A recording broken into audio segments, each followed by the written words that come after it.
ఓం నారాయణ ఆది నారాయణ ఓం శ్రీ భగవాన్ వెంకయ్య స్వామినండి గురుబంధువుల రూపంలో ఉన్న సద్గురునాథులకు నా ప్రణామములు. ఇది శ్రీ కంచి పరమాచార్య స్వామివారి సన్నిధిలో 1928లో జరిగిన లీల. మెట్టూరు దగ్గర ఉన్న నెరుంజిపెట్ట అనే ఒక పల్లెటూరు ఉంది. ఆ పల్లెటూరి కరణం శ్రీ సుందర్ రెడ్డి గారు మరియు ఆ నియోజకవర్గపు ప్రతినిధి శ్రీ గురుమూర్తి శ్రీ కంచి పరమాచార్య స్వామి వారికి భక్తులు స్వామివారి దర్శనానికి ఎప్పుడూ వెళ్తూ ఉండేవారు.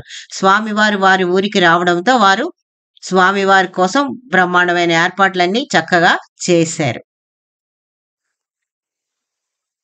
స్వామివారు ఆ ఊరి ప్రజలు అంతా ఒక చోట కూర్చొని జయ జయ శంకర హర హర శంకర అంటూ భజన చేస్తున్నారు. అప్పుడు వారికి అక్కడ దూరం నుంచి గోవింద గోవింద అని వినబడింది. గోవింద నామస్మరణ.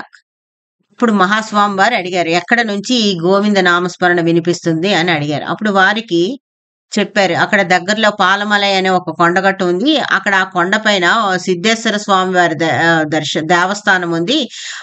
అక్కడికి వెళ్లే భక్తులు గోవింద నామం చెప్తూ వెళ్తూ ఉంటారు. ఇది ఇక్కడికి సుమారు 20 మైళ్ళ దూరంలో ఉంటుంది అని చెప్పారు.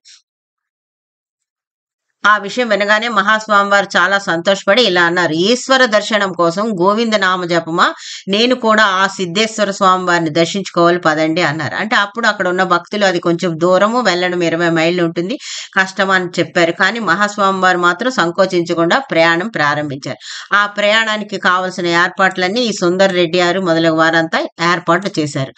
అంతేకాకుండా స్వామివారికి సహాయంగా ఒక పెరుమాళ్ళు అనే అతను కూడా స్వామివారితో సహాయంగా వెళ్ళాడు.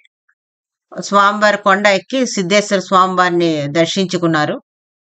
ఆ తర్వాత వారు ఇలా అన్నారు, ఒకరోజు స్వామివారికి ఒక భక్తుడు తన సొంత డబ్బుతో దేవాలయం కట్టిస్తాడు అని చెప్పారు.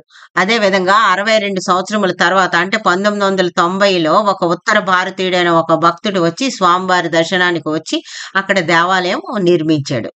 ఆ తర్వాత అక్కడ ఉన్న పెరుమాళ్ విగ్రహం గురించి, అక్కడ ఒక స్థలం గురించి ఇలా చెప్పారు, ఇక్కడ నిధి ఉంది అని చెప్పారు. అదే విధంగా కొన్ని సంవత్సరముల తర్వాత మెట్టూరు ఆనకట్ట నుంచి విద్యుత్ శక్తి ఉత్పత్తి చేయాలని ప్రభుత్వం సంకల్పించింది.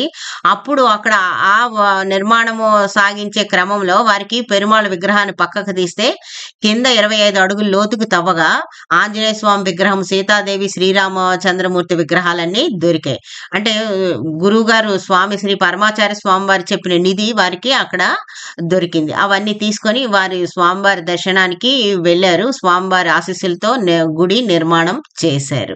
ఓం నారాయణ ఆది నారాయణ.